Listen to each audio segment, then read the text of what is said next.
She didn't buy the airfield for the land. She just wanted the hangar big enough for her tools, private enough to be left alone.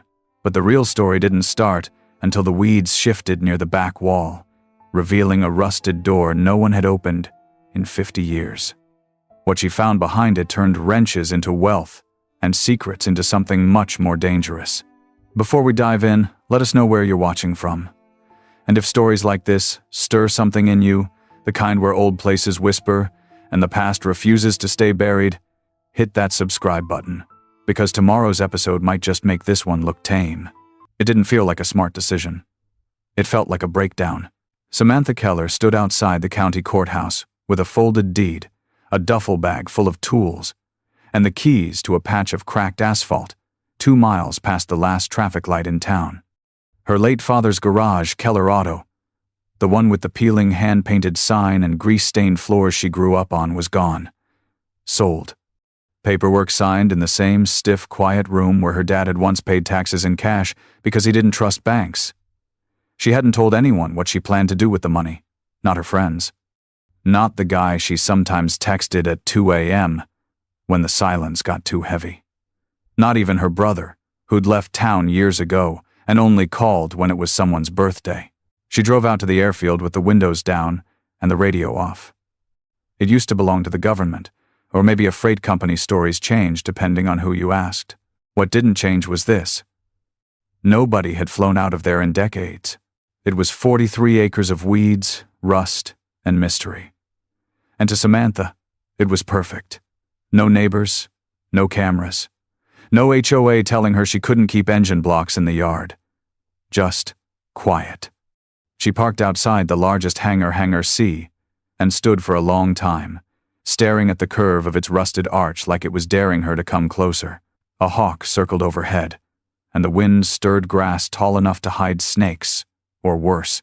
The lock on the hangar door was already snapped off, hanging by a single screw like someone had tried to break in years ago and gave up. She pushed it open with her shoulder. It moaned, like a dying whale.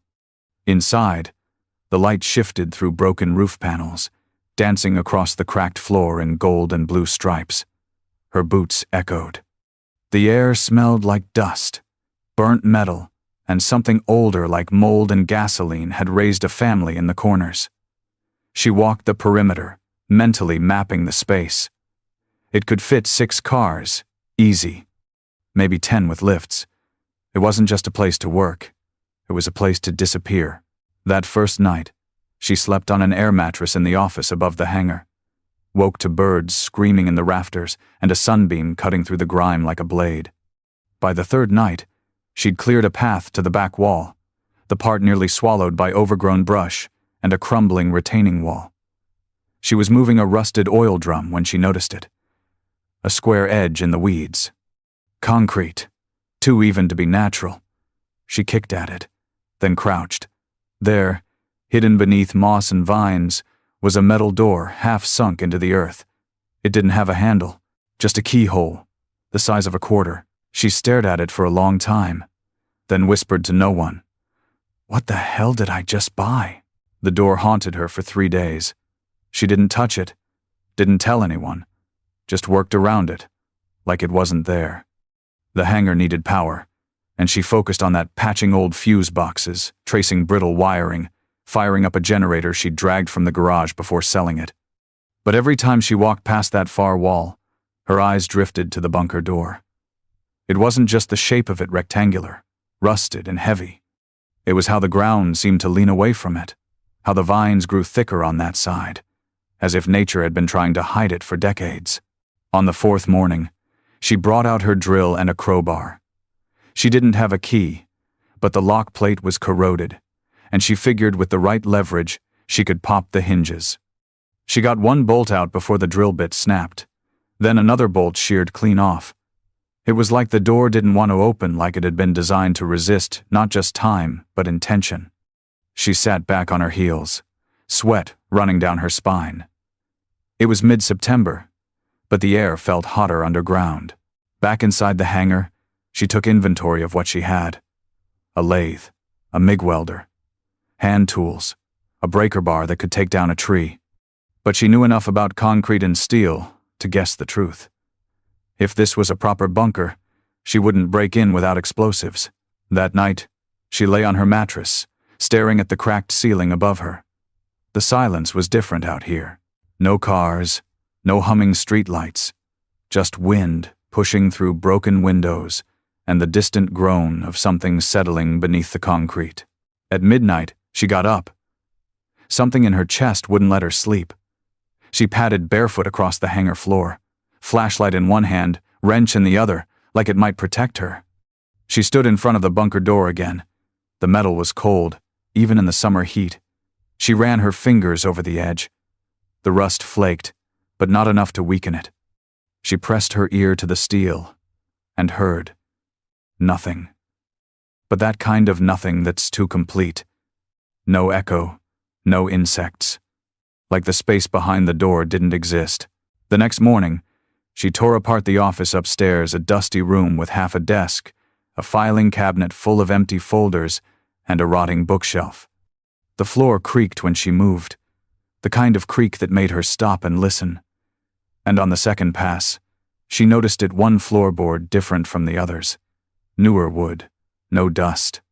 She pried it up with a screwdriver. Underneath was a narrow metal box, latched shut. It wasn't locked. Inside was one item, a key. Large, round, heavy. It looked like it belonged in a submarine or a movie. Her pulse quickened. She ran downstairs, crouched at the bunker door, and slid the key in. It didn't fit at first. She turned it anyway. It resisted, then gave. The click was so loud it echoed through the hangar. The door hissed as it cracked open, air rushing out like something had been holding its breath for decades. The first thing she saw inside was a ladder. The second was darkness. She stood at the threshold for a long time, 1 foot inside, 1 foot out.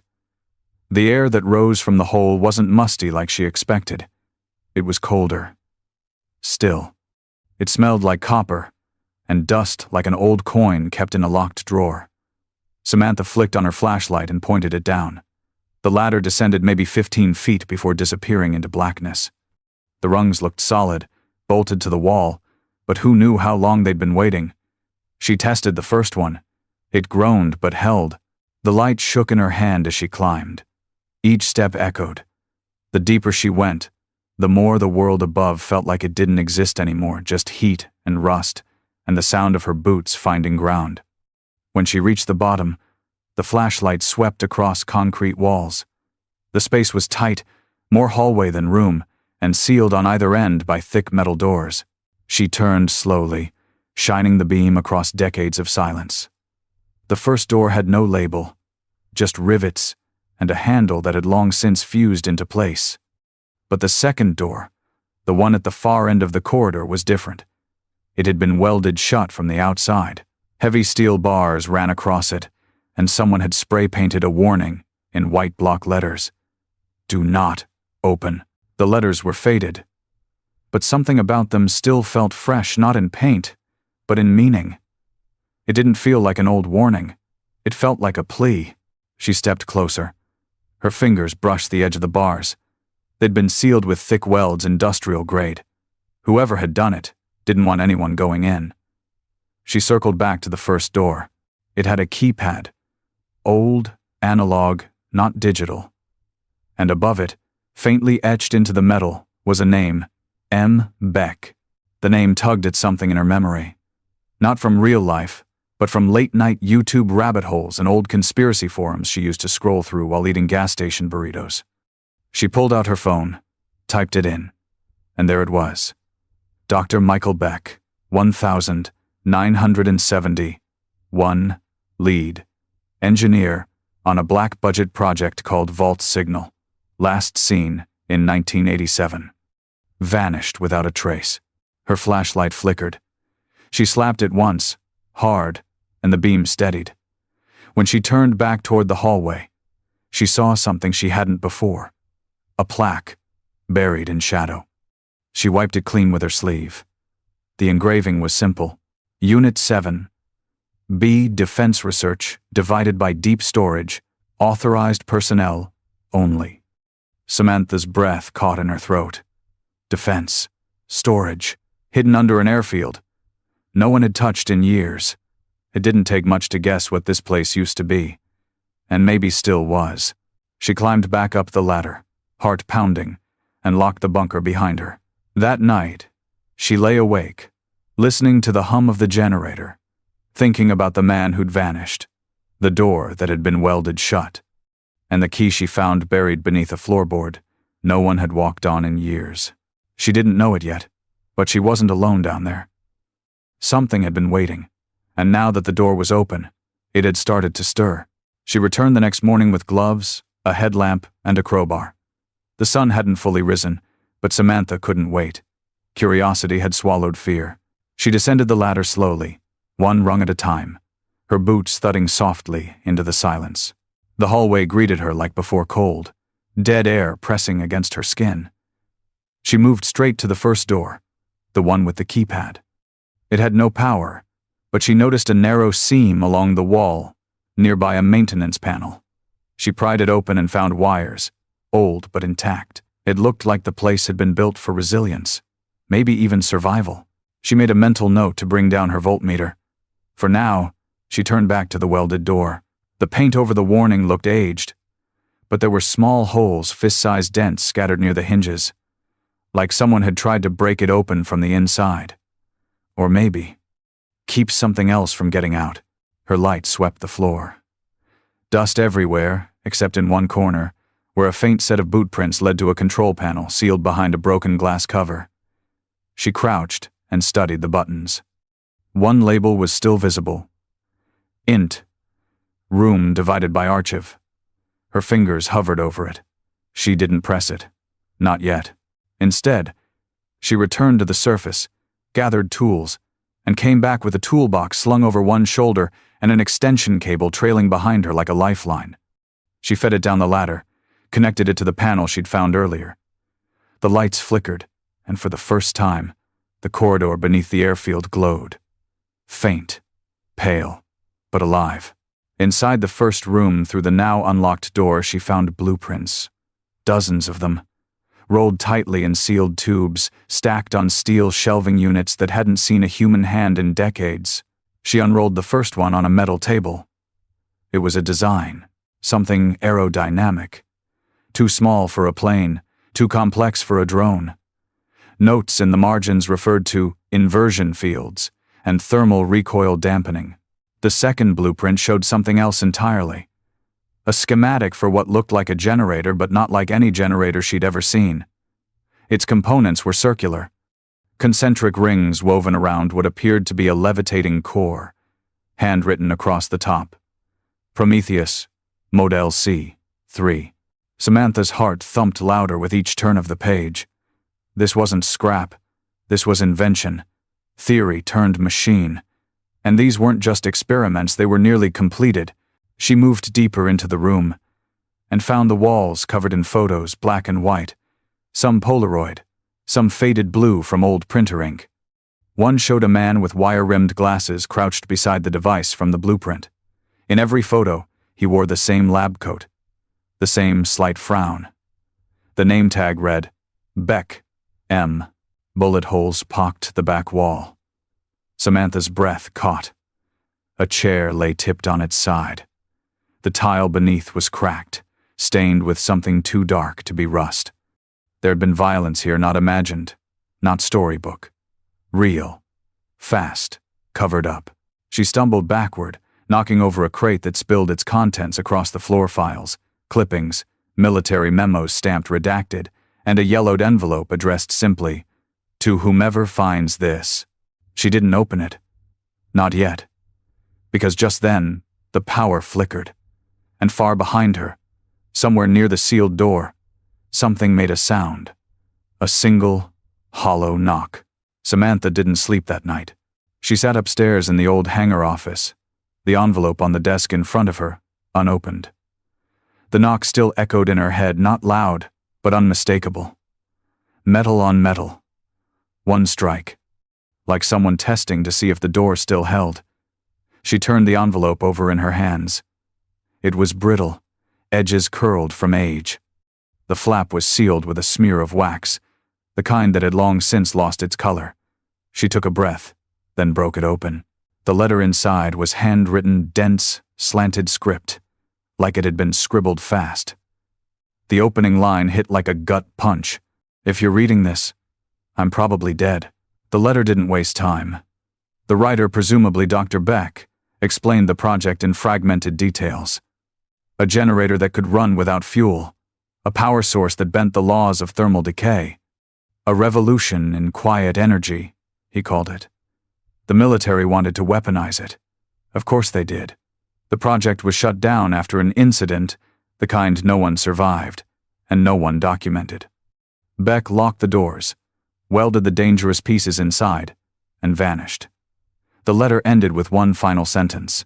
"If you choose to continue my work, do it for the right reasons. If you choose to sell it, at least get what it's worth." She stared at those words long after the rest of the ink blurred. Then she looked around the room. Blueprints. Prototypes. Forgotten inventions designed by a man who disappeared into myth. The next morning, she snapped photos. Not of everything, just the clean stuff. A close-up of the Prometheus C-3 schematic, the coil housing, the levitation chamber. She blurred the annotations, hid the names. Then she posted them to a small, obscure forum for fringe engineers and ex-military tech heads. She didn't use her real name, just a throwaway handle, FireGhost22. The post was vague, curious, hypothetical about a lost energy device and whether anything like it had ever been recovered or patented. She expected silence, or ridicule. What she got were DMs, dozens. One user asked to buy the blueprint. Another offered $10,000 just for clearer photos. Then came the heavy hitters' anonymous accounts offering 6 figures. One said they represented a private energy firm in Dubai. Another claimed to be ex-NSA, asking if the device hums when activated. Samantha sat back in her chair, her heart racing. It was the kind of money people joked about. Life-changing, ghost story money. The kind you laughed at until it landed in your lap. She didn't respond immediately. Instead, she cleared a spot in the center of the hangar and carefully laid out the C3 components. Not all of them were present, but enough to guess how it might be assembled. She didn't understand everything. Not yet, but she recognized balance, precision, genius. That night, she chose one buyer. A woman who claimed she could wire $500,000 in crypto for physical delivery of one clean prototype. They'd meet in a city 3 states away. No names, no questions. Samantha sealed the deal. She slept with one eye open, and for the first time she realized this wasn't just a project anymore. It was a gate, and she'd just stepped through it. The meeting was set for a Wednesday afternoon in a half-abandoned warehouse district outside Street. Louis. Samantha left the airfield at dawn, the prototype locked inside a steel case lined with foam and paranoia. She wore gloves, sunglasses. Not because she needed to, but because everything about this trade made her feel like she'd stepped out of her own life and into someone else's spy novel. The drive was quiet, but her thoughts weren't. She kept running through the steps. Park close to the exit. Don't use real names. Accept payment only after visual confirmation. She'd hidden a burner phone in the car and a note on her laptop back at the hangar just in case. She didn't tell anyone where she was going. Not that she had anyone left to tell. The warehouse was exactly as described. Windowless. Dead quiet. The kind of place you could scream in and no one would come. She arrived early, parked under a flickering security light, and waited. Right on time, a black SUV pulled in. No plates. No hesitation. A man stepped out. He wasn't the woman she'd been messaging. Mid-50 seconds. Cropped hair. Tactical boots. Leather jacket. Ex-military, she guessed. The kind that still walked like they had a sidearm tucked somewhere. He didn't offer a name. Just looked her up and down, then nodded toward the case. "You bring it?" Samantha hesitated, then popped the trunk and opened the container. The prototype sat gleaming under the warehouse. Lights. copper rings, polished core, and the strange dark crystal in the center that she still didn't fully understand. The man whistled low. "Well, I'll be damned." He circled it like a mechanic checking for body damage. Then instead of talking payment, he pulled a small flashlight from his jacket and scanned the bottom of the device. She tensed. "That wasn't part of the deal. What are you looking for?" she asked. "Just checking something." He stood. "This one doesn't have the access plate." "That's good. Means it's stable." Stable. The word stuck in her ears. He looked at her, squinting. "You opened the red file yet?" Her stomach turned cold. She didn't answer. He continued. "Because if you had, you'd know this isn't just a battery. This is classified tech. The kind they buried with entire facilities. You sure you want to sell this?" She stared at him, trying to read behind the calm voice. "Are you with the government?" He smiled, but it didn't reach his eyes. "Not anymore. But trust me, they're still watching. Someone always is." He handed her a thumb drive. "Payment instructions. Crypto, cold wallet, split across 5 accounts. Once I confirm delivery, the rest will be wired." Samantha nodded, barely. Her hands were sweating. She felt like she'd just stepped off solid ground into fog. The man closed the case and loaded it into his SUV. Before climbing in, he paused. "Last piece of advice," he said. "If you find the second schematic, the one for Prometheus D, don't post it. Burn it." Then he drove away, taillights vanishing into the gloom like a warning shot. Samantha stood there for a long time, listening to the silence, the wind, the emptiness. Her phone buzzed. The crypto had arrived. She was rich. But for the first time in weeks, she felt truly afraid. She didn't sleep when she got back. Couldn't. The hangar felt different, not just empty, but watched. Shadows stretched longer than they should have. The silence was too clean. She kept checking the power switches, her motion sensors, even the sky, just in case. Paranoia had a pulse now, and it was pounding. The next morning, she opened the red file. It had been sitting in the archive room ever since she found it, sealed in wax and wrapped in a brittle leather string. Part of her didn't want to break it. But part of her knew it was time. The warning from the buyer, the second schematic, Prometheus D, it echoed louder now, and her fingers were already moving before she could second-guess herself. Inside the folder were 2 things. A typed letter marked confidential, eyes only, and a set of blueprints rolled tight and held with a blood-red ribbon. She read the letter first. It started clinical military tone, full of acronyms and redactions. Something called Project. Prometheus had moved through 4 phases between 1979 and 1985. Phase A was theoretical. Phase B involved small-scale models. Phase C, the one she'd already sold, was a limited energy coil designed for non-fuel power generation. But Phase D? Phase D was different. The letter warned of anomalies during testing, unexplained power spikes, biological effects. One engineer reported hearing voices after prolonged exposure. Another went blind for 12 hours. Animals in the testing area died, not from radiation, not from heat, but from massive neural overload. The final paragraph chilled her. Project Prometheus was not abandoned due to budget or failure. It was buried because its success threatened the integrity of our understanding of energy, space, and biological response to synthetic resonance. Schematics for Phase D must not be recovered. Samantha's hands shook as she unrolled the second blueprint. It was larger than the others, older, too. The ink bled at the edges like it had been drawn in haste. At the center was a shape she couldn't describe. Not circular, not square, something fractal. It looked like it had been sketched over 100 times, each version more distorted than the last. One note in the margin read, "If resonance exceeds 33 Hz, seal the chamber." Another just said, "Don't stay in the room alone." She sat back on the cold floor, the paper spread across her lap, and tried to breathe. This wasn't some underground tinker project. This was something big, bigger than her, bigger than the bunker, and someone had welded the door shut for a reason. She packed the schematic away, wrapped it tight in plastic, and buried it beneath the office floorboards where she'd found the key. If anyone came looking, she didn't want it in sight. She even removed the archive room's power source, blacked it out again. But that night, while brushing her teeth at the old sink in the hangar corner, she noticed something new.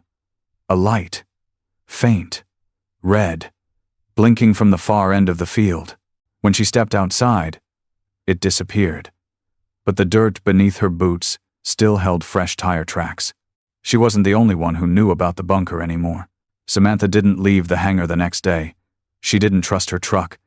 Didn't trust the road. Something had shifted not in the wind or the machines, but in the air itself. It felt heavy, expectant, like the world was holding its breath. She tried to focus, ran diagnostics on the leftover components in the archive, sketched out wiring diagrams, even swept the floors twice. Anything to stay busy. But her eyes kept drifting toward the old staircase leading to the bunker.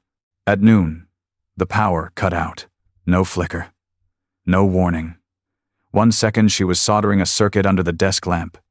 The next, she was sitting in silence. Her own breath the loudest sound in the room. The generator outside hadn't failed. It was still humming. But every light inside had gone dead. She stepped outside. The sun was high. No storm. No reason. She crossed the gravel to the breaker panel and froze. It had been opened. Not blown off. Not rusted out. Just opened. The bolts lay neatly on the ground, like someone had unscrewed it with care. She backed up, heart thumping, eyes scanning the fence line. No movement, no sound. But someone had been there. She didn't call the cops. What would she even say? "Hi, I've got a Cold War-era experimental device in my hangar, and someone might be spying on me?" No, this wasn't police territory. This was something else. She stayed up that night with a flashlight duct taped to a crowbar. Didn't sleep, didn't change clothes. Just paced the hangar floor and watched the shadows stretch and shrink against the walls. At 3:17 a.m., her backup cell pinged the one no one had the number to. Unknown sender. One message. "You have something that doesn't belong to you." She didn't respond. Just stared at the screen until the text burned into her retinas. At 3:38 a.m., the power came back. By itself. No clicks, no sparks. Just a sudden return to normal, like the building had never gone dark. She checked every inch of the hangar at sunrise. Found one thing out of place. A single screw missing from the access panel to the Prometheus housing. Not gone. Just loosened. Enough to send a message. That evening, she debated her next move. Sell the rest? Bury it? Burn the damn place down? But her gut wouldn't let her run. There was something about the tech, about the schematic, the hum, the subtle charge in the air when she stood too close, that told her this wasn't just a threat. It was a turning point. So she opened the case again, studied the core, the crystal, the coils. She plugged it in with trembling fingers and flipped the switch. It didn't glow. It pulsed. A slow, quiet beat, like a heartbeat in reverse, not something alive, but something waking up. She stepped back and watched. The floor beneath it vibrated. The ceiling lights flickered. The air smelled faintly of ozone and iron and something else. Something ancient. Then the laptop beside it lit up on its own. The screen turned blue. A login prompt blinked once. Then a phrase appeared on the bottom corner. Prometheus core sync ping received. Someone out there was listening. And now, they knew it was online. She never meant to auction it. That was never the plan. But after the core synced and the screen lit up, she realized she had one card left to play, the one nobody else in the world had. A working prototype. Not just the blueprints, not theory. Proof. She posted anonymously. Just one photo. The core pulsing with the word online, faintly glowing across the screen beside it. No explanation, no name, just a cryptic title. Phase D, final unit, operational. And then she logged off. Went for a walk around the field just to breathe, just to feel normal again. When she returned an hour later, the listing had offers. 3 of them over $1 million. One, at $2.4 million. By midnight, the highest bid sat at $3.6 million. She watched the numbers rise from the upstairs office, the cigar box full of leftover parts beside her, and wondered how her life had collapsed and rebuilt itself in 37 days. The airfield had gone from forgotten to hunted, the bunker from curiosity to obsession. At 12:04 a.m., the auction closed. The final buyer had wired the crypto. She was officially a millionaire. She just sat there in silence, no celebration, no smile. Just the weight of it, like a final bolt, clicking into place. And then, at 12:11 a.m., the headlights came. 2 vehicles, no plates, blacked-out windows, fast, silent. They rolled across the gravel with precision that didn't feel civilian. Samantha watched from above, breath held, heart pounding so hard she felt it in her teeth. She didn't wait to see who stepped out. She grabbed her go-bag from under the desk, shoved the flash drive with the schematics inside, and bolted. The old truck coughed twice before it started. She didn't turn the headlights on, just reversed into the darkness, cutting across the field, tall grass scraping the windows. She saw flashlights moving through the hangar just as she reached the fence line. One of them looked up, froze, then pointed. She floored it. The truck jumped the ditch with a sound that cracked the axle and made her teeth rattle. But she didn't stop, didn't look back. The sound of her breath was the only thing louder than the engine. She drove until dawn. No destination, just a way, dirt roads, back highways. A gas station bathroom where she changed clothes and dumped her phone into a dumpster behind a Denny's. She found a motel an hour from the state line. Paid cash. Double-locked the door. Slept with the flash drive under her pillow. When she woke up, she had 20 messages on the burner phone. None of them friendly. She was rich. She was hunted. And she was alone. But the strange thing? She wasn't scared. Not in the way you'd think. She was clearer than she'd ever been, because now she knew what it felt like to hold power no one else understood, and how fast the world would try to bury you for it. The airfield sat quiet for months. The grass grew back. Weeds swallowed the tire tracks. Locals said it had sold, but no one ever saw a for sale sign.